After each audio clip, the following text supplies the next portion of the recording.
Στη Μύκονο χειμωνιάτικα, πώς το σκέφτηκες ρε? Έτσι, πολύ καλός. Καταπληκτικά ρε θα περάσουμε ρε. Πολύ καλή ιδέα Στάθη, έτσι. Τι?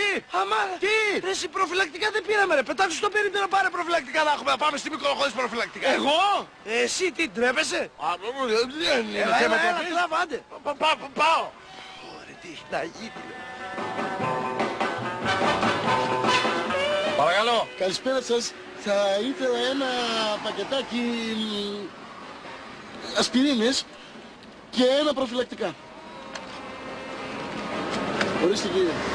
Ευχαριστώ.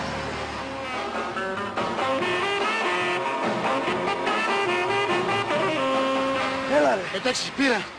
Τι πήρες ρε, αυτό πήρες? Τι να πάρω, δεν μας φτάνει. Ένα κουτάκι προφυλακτικά, δύο παιδαράδες σαν και εμάς ρε, θα είμαστε μόνοι μας. 2 μήνες στη Μύκονο και θα τη βγάλουμε με ένα κουτάκι προφυλακτικά. 2 εβδομάδες είπαμε. Σε παρακαλώ ρε Αγαμέμνονα, πήγαινε φέρε να έχουμε ρε, άντε βρε αγόρι μου. Καλά πάλι ρε. Καλά πλάκα μου κάνεις ρε αγόρι μου. Ντρέπεσαι? Όχι, ας Άντε τράβα, άντε. Είναι θέμα τροπής, πάω. Ωραία, ένα κουτάκι μας έφερε.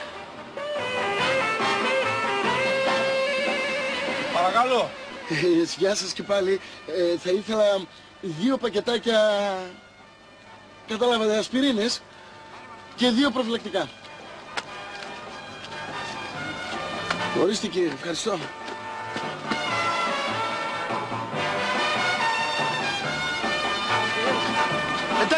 Εντάξει. Δεν σε πιστεύω ρε εσύ Αγαμέμνονα. Πήρα άλλα 2. Καλά βρε αγόρι μου, δεν καταλαβαίνεις. Τι είμαστε εμείς, παιδαράδες. Είμαστε 2 άτομα. 2 χρόνια στη Μύκονο μόνοι μας και θα τη βγάλουμε με 2 κουτάκια προφυλακτικά. Από 2 εβδομάδες ξεκινήσαμε. Σε παρακαλώ βρε αγόρι μου, πήγαινε πάρε μια ποσότητα ικανή να μας καλύψει. Άντε φύγε. Μα πόσα πρέπει να πάρω δηλαδή? Πάρε 15 ξέρω εγώ. 15. 15 κουτάκια τουλάχιστον. Εγώ? Εσύ ντρέπεσαι? Όχι. Φύγε. Πάω. Αυτό το παιδί ρε, δεν καταλαβαίνει τι έχει να γίνει στη Μύκονο όλη την ημέρα. Πάλι εσύ.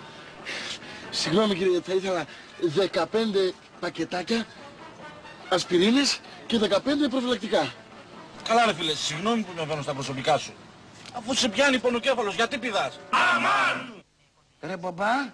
Ρε.